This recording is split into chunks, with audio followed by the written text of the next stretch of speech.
Okay, appreciate everybody being here. Thank you. Late night with a great outcome for the Ravens. Really proud of our guys. I mean, coming here, very good football team, very well-coached team that played well.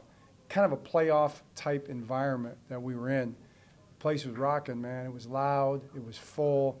It was a night game here. I think it might have been the first Sunday night game here in a while, and they were into it. Their team was into it, and we had to play a really good football game, a playoff-style football game to win. And that's kind of how it played out. That kind of a football game, which we expected. So proud of our guys for the win. A lot of guys played really well.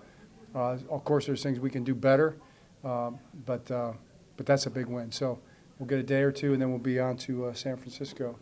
We do have some injury announcements. Keaton is going to be a serious injury, knee injury, so it looks like he won't be back for the rest of this season. Marcus is going to be kind of day-to-day probably. We'll see. We'll know more tomorrow, but that looks like it'll probably be day-to-day. Is there anybody else? Ronnie, I think will be okay. Those guys will be looked at concussion-wise. We'll see how that plays out. What questions do you have? John, you said last week that Lamar played that game as well as what do you say about this? Corrected. What do you say? He played even better. He played even better this week, and so to give Lamar Jackson the game ball every single game, he wouldn't take him. He wouldn't know everywhere to put him in his house. Too many game balls, but that's the way he plays. That's just. I think I've said it before. I believe he's the best quarterback in the National Football League. I've said it many times before, and he continues to prove it.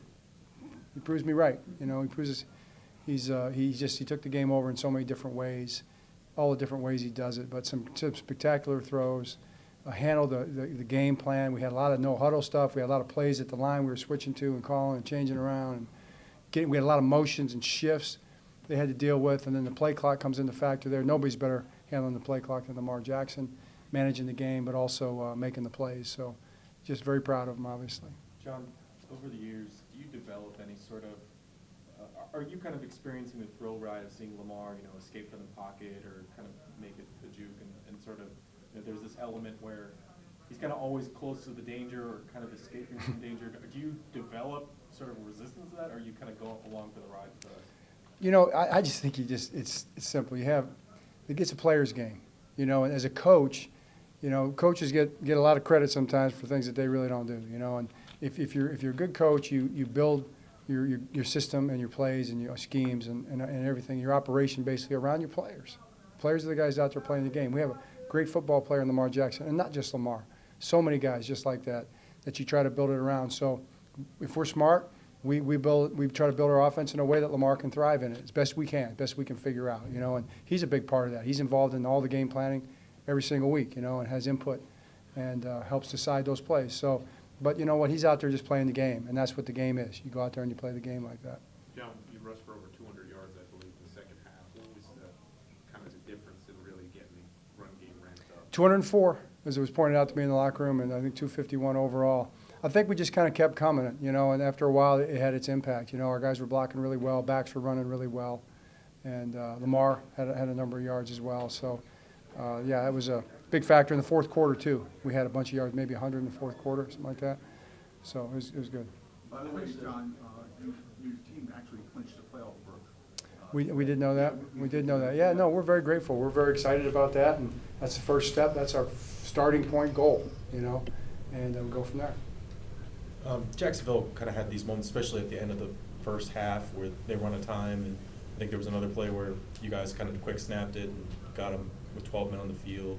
What do you make of your guys' poise in some of those moments, as there was a lot of chaos, and being able to take advantage? Both sides of the ball. Lamar again and the offense doing a great job substitutions, and that becomes part of the game within the game, and Lamar catching them there and getting that penalty. And then look at Marcus Williams' play at the end of the half. Mike made a great call.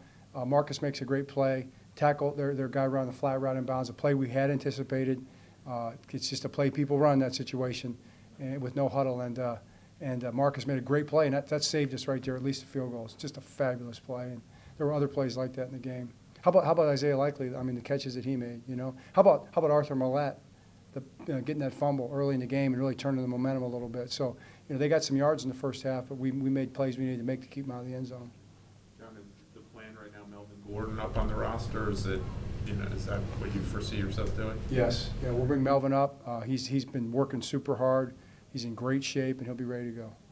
How difficult, though, Keaton was just starting to get up. I mean, for him to suffer that injury, how difficult do you think it's going to be? Yeah, it's heartbreaking.